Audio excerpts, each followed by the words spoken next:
গাজীপুরের কালীগঞ্জ উপজেলার বিনিরাইল গ্রামে প্রতিবছর পৌষ সংক্রান্তিতে বসে প্রাচীনতম জামাই মেলা। এতে মাছ ছাড়াও আসবাবপত্র, খেলনা, মিষ্টিসহ নানা পণ্য পাওয়া যায়। মেলায় সামুদ্রিক চিতল, বাঘা আইড, বোয়াল, পাবদা, গলদা চিংড়ি, বাইম, রূপচাঁদার পাশাপাশি স্থান পায় নানা রকমের সামুদ্রিক ও দেশি মাছ। মেলায় চলে হাকডাক ও দরদাম। ছোট থেকে শুরু করে পাওয়া যায় ৩০ থেকে ৪০ কেজি ওজনের মাছও। এছাড়াও থাকে প্রায় ১০০ কেজি ওজনের সামুদ্রিক পাখি মাছ।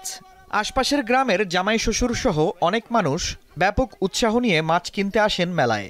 এলাকার বিভিন্ন পুকুর ও নদী থেকে বড় মাছ ধরে নিয়ে মেলায় আসেন জেলেরা। মাছের মেলা বা অনেকে বলে এটাকে জামাই মেলা। এখানে মূলত শুধু জামাই না, জামাই শ্বশুরের মধ্যে মাছ কিনা নিয়ে এখানে এক প্রকার কম্পিটিশন চলে। এটা ২৫৫ বছরের পুরনো মেলা। এটা খুবই ঐতিহ্যবাহী মেলা। আশেপাশে প্রায় ১০-২০ জেলা থেকে এখানে অনেক মানুষ আসে। অনেক মানুষের জনসমাগম হচ্ছে। রুই মাছ দেখলাম, কাতল মাছ দেখলাম, বোয়াল মাছ দেখলাম, পাখি মাছ দেখলাম অনেক বড়। বাসা হচ্ছে গাজীপুর চৌরাস্তা। সেই দূর থেকেও আমি এই মেলাটার খোঁজ সবসময় রাখি যে কখন হবে প্রতি বছরের মেলাটা। তো প্রতি বছর আসার চেষ্টা করি, যে মাছ পছন্দ কিনে নিয়ে যাওয়ার চেষ্টা করি। তো মূলত হচ্ছে এই মেলাটা একটা ঐতিহ্য, এবং এই ঐতিহ্যের ধারাবাহিকতায় কিন্তু আমরাও কিন্তু জেনেছি যে এই মেলাটা হয়। তো প্রতি বছর আসি, খুবই আনন্দ লাগে। প্রতি বছরই আসা হয়, আমার বাপদারাও আসছে এখানে। তো আমাদের প্রতি বছর আসা হয় এখানে। তো এখানে আসছি যে মাছ দেখতেছি, অনেক ধরনের মাছ উঠছে, বিদেশি, আপনার সাগরের দেশি বিদেশি সব ধরনের মাছই পাওয়া যায় এখানে।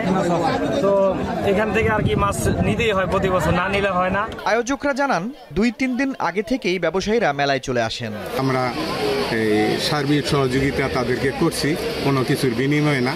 কারণ এরকম আমরা একদিনের মেলা ২ দিন আগের থেকেই অনেক দোকানদার আসছে।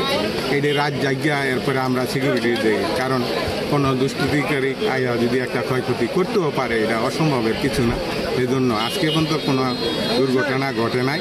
মেলায় আগতদের সার্বিক নিরাপত্তা নিশ্চিত করে পুলিশ। এই মাছের মেলার সার্বিক নিরাপত্তার দায়িত্বে আমরা কালীগঞ্জ থানা পুলিশ রয়েছি। এখানে লাখ লাখ টাকার মাছ বিক্রি হবে এবং হাজার হাজার জনসমাগম ঘটবে। এই উপলক্ষে আমরা সর্বোচ্চ সচেষ্ট রয়েছি। সকাল থেকে আমরা তৎপর রয়েছি। আমরা মাঝে মাঝেই ঘুরে ঘুরে দেখতেছি, এবং আমাদের এখানে ভলান্টিয়ার এবং কমিটির যে সকল সদস্য রয়েছে ওনারা আমাদেরকে সার্বিক সহযোগিতা করছে। প্রতি বছর হাজারো মানুষের মিলন মেলায় পরিণত হয় ঐতিহ্যবাহী এই জামাই মেলা। দীপ্ত বার্তা কক্ষ।